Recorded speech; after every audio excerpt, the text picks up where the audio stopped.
Greetings, everybody. This is a heart to heart talk, a straightforward and honest conversation with you. And at the end of it, hopefully, someone is inspired by it. What you're getting here is a glimpse of a multi purpose room. It's my office space, it is my closet, and it's the area that I'm going to be doing most of my videoing. Still working on it. But yeah. Now, these days, when I upload my video and you hear it, you hear me using words that you would probably think I made a mistake, and it's not, it's deliberate. Just raw and uncut versions of myself, you know? See, I wanted to say me, and instead of saying me, I said myself. Anyway,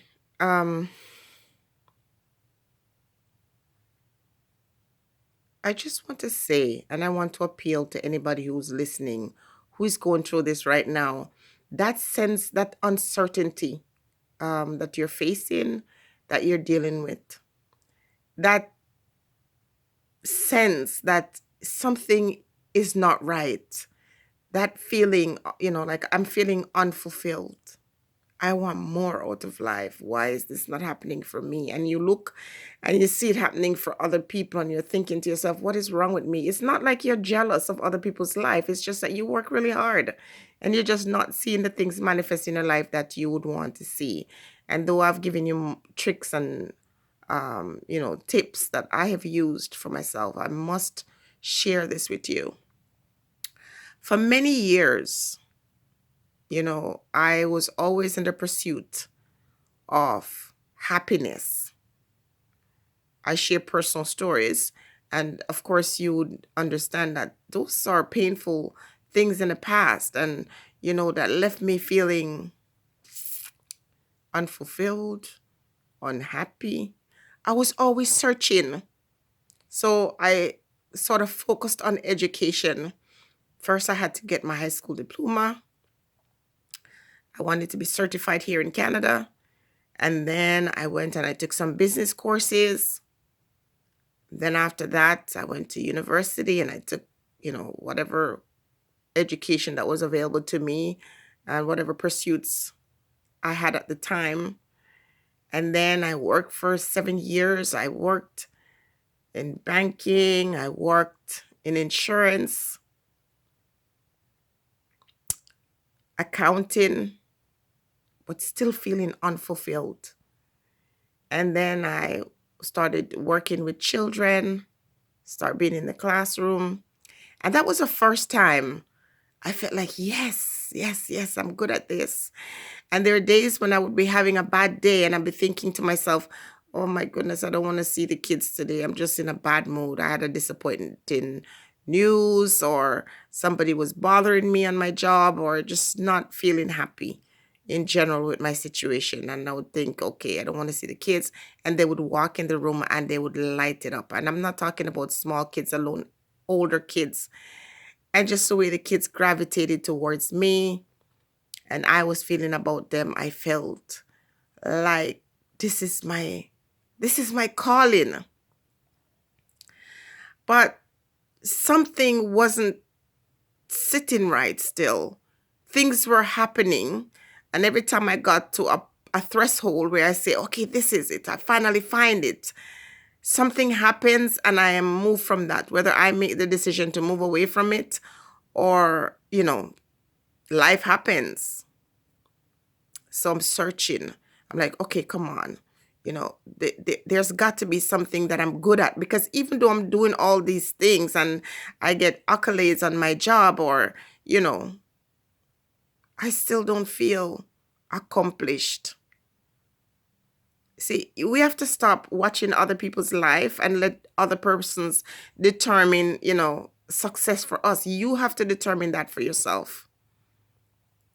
But if there's a nagging feeling inside of you, in spite of all the efforts you make, you're not a lazy person. You're not just sitting down for someone else to make it happen for you. You're going out there and you're doing the work and you're working towards that thing, and you're still feeling this sense of like I haven't accomplished anything, then it's time for you to take a break and to just sit down and have a real conversation with yourself in meditation. Lock yourself in a room, in a space by yourself, not talking to anybody, not using the phone, not going on the internet, like really searching to say, what is this? Like what do you want me to do? What is my purpose? And just surrender, humble yourself. And no, those negative voices will come and tell you, well, you're just not cut out for this or that, or you're not going to ever have success in this or that, or you're not worthy. Because sometimes those voices, they're strong, they echo, they say you're not worthy of this, or what are you thinking?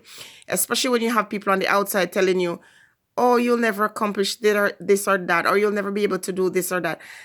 Those voices outside come back and confirm what's already inside. Because if you didn't think that way or felt that way, their voices couldn't really overshadow your thoughts. But obviously, they confirm those prevailing thoughts that you already carry, like, I can't do this, I'm not good enough, and all of that.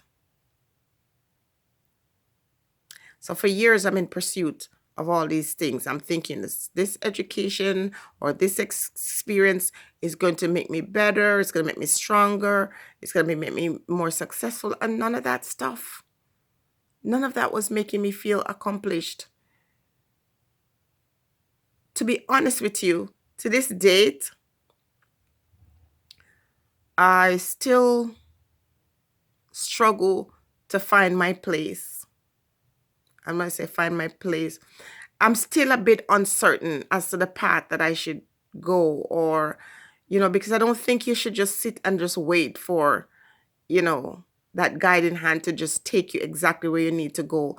You have to be able to read the clues. You have to figure out. You have to act. Sometimes it says no. The voice says no. You do this now. This is the time, and you can't hesitate. And your family and your friends should not have a say in what you're asked to do when you're led to do whatever it is that you have to do. So I thought when I was a single person, when I find a husband, then I'm going to be fulfilled. When I get this job, I'm going to be fulfilled. When I have this child, all these things or experiences I thought was going to make me feel fulfilled didn't. So I still felt empty. I still felt like I'm searching. And then I get to the point where I say, okay, I surrender. I expect everything and I expect nothing. And I watch the way other people live, and I also don't see how they live. It's kind of complex because you see and you celebrate the joys of other people, but you don't allow their joys to cause you to feel bad about yourself. So if you got up this morning and you're feeling like I'm not accomplishing anything, I'm not doing what I need to do, I'm not tapping into my greatest potential, question is, why not? Did it ever occur to you that maybe the thing that you think you need to make you successful is actually what you don't need, and that nature has been blocking you from the path that you've been going through, but because you're going on what society says, you're basing your future goals and ideology on what other persons say is good or right or successful, and so you're going, instead of allowing the universe to lead you to that pathway. Some years ago, I had a dream. I was standing in the hallway and a spirit, because I didn't see the face, just handed me a key. And when I looked down the hallway, there were doors on both sides. And I said to the spirit, which door? He says, this key is yours, and anything you find in that room is yours for the taking. And I said, so which door? Because I have this key, and this key was bigger than me. It When you put it on the ground, it stood taller than me. And the Spirit said to me, you go and find what door it opens. So I was going down the hallway and I was putting the key in all these doors and they weren't opening. But you know what? It was a hallway that was never ending. And there were rooms or doors on both sides. Now, at the time, it sort of confused me. And where I'm sitting right now, it just means that there would be many doors that I would have to open, not knock, because the key is there. So it's from my taking. So, but I would have to try to find the door where this key fits. And then I can take the blessings that are available to me. And then another time I had a dream where I had a plan. I had what looked like a treasure map. And I was told that everything that was at this spot was waiting for me. And the only thing I had to do was to remember those who were less fortunate when I found it. And in my simple mind, I was always trying to figure out, what this treasure is and how I would share it. And, you get ahead of yourself. And, at the time too, I started handing out gifts to people. And I waited and waited and waited to discover this treasure. But in the meantime, what I failed to understand is that I was being groomed. I am still being groomed. And my purpose lies not in the material things that I will gain, but in the spiritual things that I will share. And so for me, to be honest with you, if I get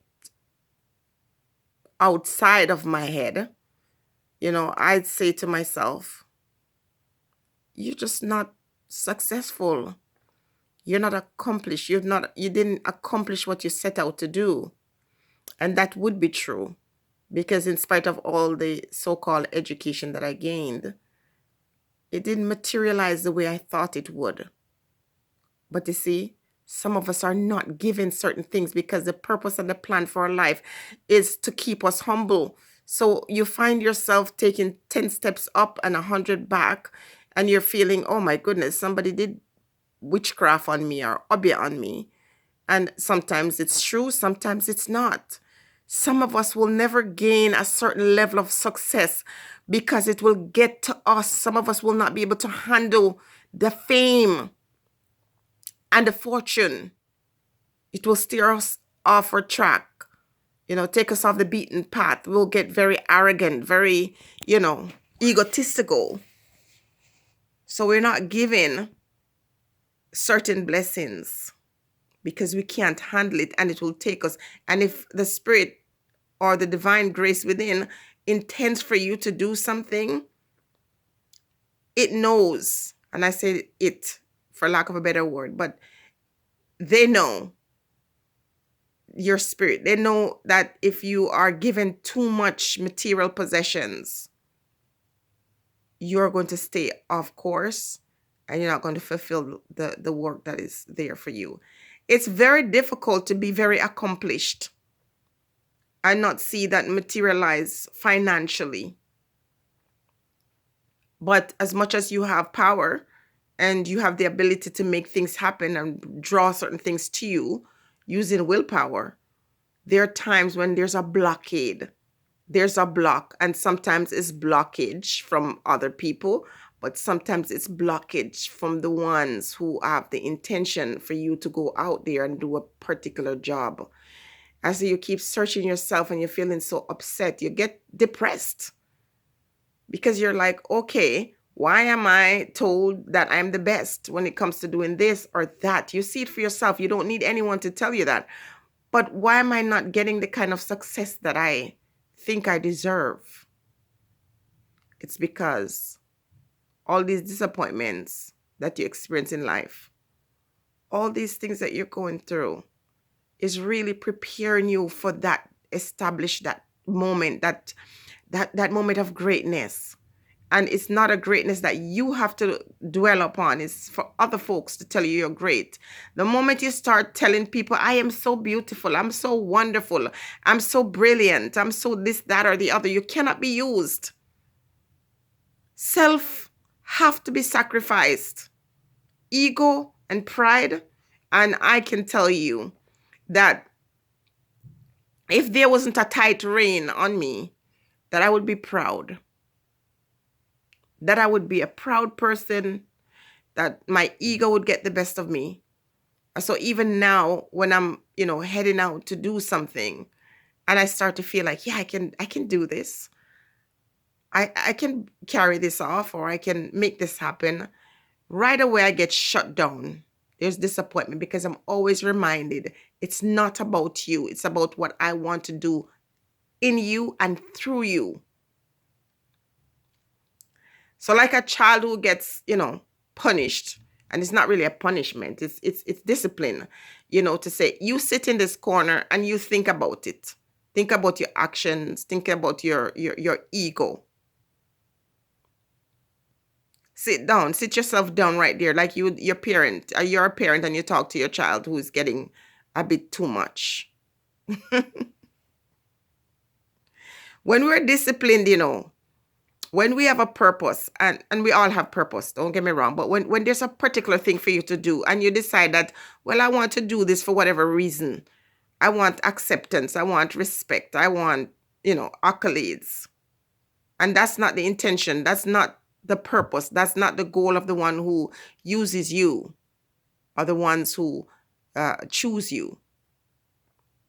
You're not going to ever get the fame and the fortune like some people would get. Because in that, while they get the fame and fortune, that is supposed to draw them to people or experiences that is supposed to teach them, to bring them to humility. Some of us are very arrogant. And sometimes these ones with the most arrogance are the ones who you say, they seem blessed. I always tell you guys, stay blessed, because I know all of us are blessed one way or the other, and our blessings take on different forms,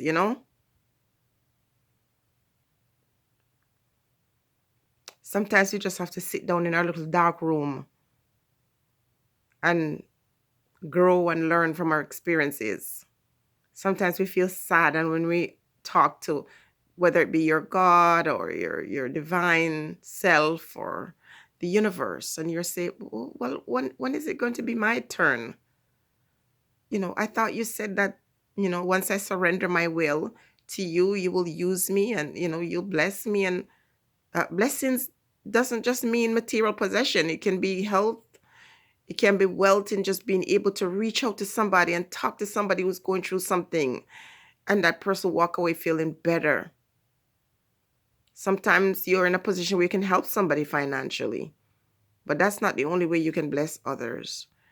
So whatever it is you're going through today, and whatever it is you're feeling, whether it feelings of accomplishment, or feeling incomplete, or feeling like you have no true value or purpose, or you're not feeling successful, know that this is all a part of the process. And whatever it is that you're meant to do, whatever is your calling, just surrender to the will of the divine will, and you will see light. Bless up yourselves, everybody. Stay at peace. Be patient. And as I have questions, and I often call out and say, what now? What do you want me to do? What is your intention for my life? How can I be available to your service? There are many times when I'm shown that I'm not ready. In my head and my heart, I'm ready. But there are things about me that needs to be purified, and it can only be purified through fire. Sometimes you get tired of going through the fire, but it's the thing that is going to preserve you. And you say, well, I'm 30. Well, I'm 53. And I'm still not sure what my purpose is. I'm still not sure what I'm going to do, but I know I'm going to do something. That I know, and that's assurance enough. I know that this key that I carry, or this map that I have will bring me to that treasure or bring me to that door. And when I walk in that door, I would have understood why I had to wait, why I had to struggle, why I had so much uncertainty. But more than anything else, humility is what I most need to learn. And so all these experiences bring me to the place where I have to surrender. And so for me, every so often, like any disobedient child, I get very, full of myself and try to climb up on a pedestal that I was not put on. And I have to be taken back down. Sometimes gently, sometimes I'm dragged down. And so I'm very wary and very cautious of being too arrogant, too egotistical, because I know the outcome of that. Stay blessed, everybody.